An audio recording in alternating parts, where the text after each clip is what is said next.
మోంతా తుఫాన్ ఉమ్మడి వరంగల్ జిల్లాను అతలాకుతలం చేసింది. భారీ వర్షాలకు వరంగల్ చిగురాటుకులా వణికిపోయింది. 45 కాలనీలు ముంపు నీటిలో చిక్కుకుపోయాయి. వరంగల్ హనుమకొండ ప్రధాన రహదారి ములుగు జంక్షన్ కూడలి చెరువును తలపిస్తున్నాయి. హంటర్ రోడ్లో బొందివాగు ప్రమాదకరంగా ప్రవహిస్తుంది.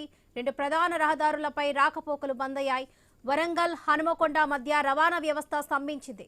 అండర్ బ్రిడ్జి వద్ద వరద నీరు నిలిచిపోవడంతో మహబూబాబాద్, ఖమ్మం ప్రాంతాలకు రాకపోకలు సాగించేందుకు ఆటంకం కలుగుతుంది.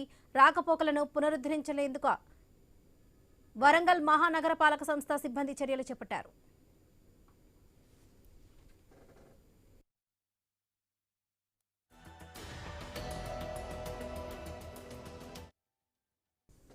వరద బాధితుల కోసం వరంగల్లో 9, హనుమకొండలో 3 పునరావాస కేంద్రాలు ఏర్పాటు చేశారు. 1200 మందిని సురక్షితంగా పునరావాస కేంద్రాలకు తరలించారు. భారీ వర్షాల వల్ల వరంగల్ జిల్లాలోని ప్రభుత్వ, ప్రైవేట్ పాఠశాలలకు సెలవు ప్రకటించారు. ఇక మరోవైపు భద్రకాళి చెరువు ఉధృతికి పరివాహక ప్రాంతాలు జలమయమయ్యాయి. వరద ప్రభావంతో భద్రకాళి ఆలయానికి రాకపోకలు నిలిచిపోయాయి. ఆలయం నుంచి పాలిటెక్నిక్ కళాశాల వరకు రోడ్డు జలమయమైంది. ములుగు రోడ్డు వద్ద నాలా ఉధృతంగా ప్రవహిస్తుంది. దీంతో Santoshimata colony, DK Nagar, NN Nagar, Maisaiah Nagar, Sammaiah Nagar, Sai Ganesh కాలనీలోని ఇళ్లలోకి వరద నీరు చేరుకోవడంతో స్థానికులు ఇబ్బందులు పడుతున్నారు.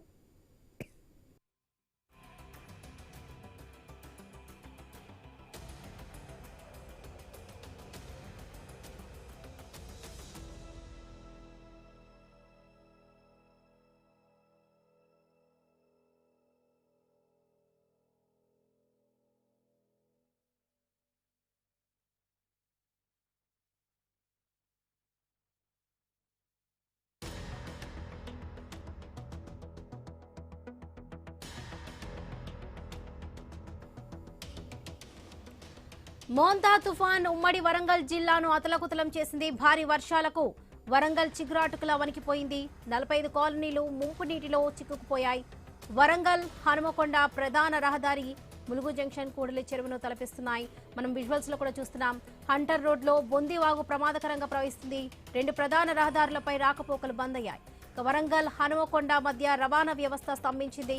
అండర్ బ్రిడ్జి వద్ద వరద నీరు నిలిచిపోవడంతో మహబూబాబాద్, ఖమ్మం ప్రాంతాలకు రాకపోకలు సాగించేందుకు ఆటంకం కలుగుతుంది. ఇక రాకపోకలను పునరుద్ధరించలేక వరంగల్ మహానగరపాలక సంస్థ సిబ్బంది చర్యలు చేపట్టారు.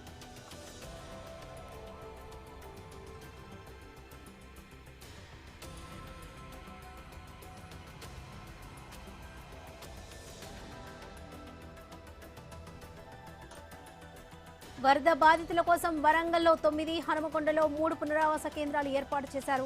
1200 మందిని సురక్షితంగా పునరావాస కేంద్రాలకు తరలించారు. భారీ వర్షాల వల్ల వరంగల్ జిల్లాలోని ప్రభుత్వ, ప్రైవేట్ పాఠశాలలకు సెలవు ప్రకటించారు. మరోవైపు భద్రకాళి చెరువు ఉధృతికి పరివాహక ప్రాంతాలు జలమయమయ్యాయి. వరద ప్రభావంతో భద్రకాళి ఆలయానికి రాకపోకలు నిలిచిపోయాయి. ఆలయం నుంచి పాలిటెక్నిక్ కళాశాల వరకు రోడ్డు జలమయమైంది. ములుగు రోడ్డు వద్ద నాలా ఉధృతంగా ప్రవహిస్తుంది. దీంతో Santoshimata colony, DK Nagar, NN Nagar, Maisaiah Nagar, Sammaiah Nagar, Sai Ganesh కాలనీలోని ఇళ్లలోకి వరద నీరు చేరుకోవడంతో స్థానికులు ఇబ్బంది పడుతున్నారు.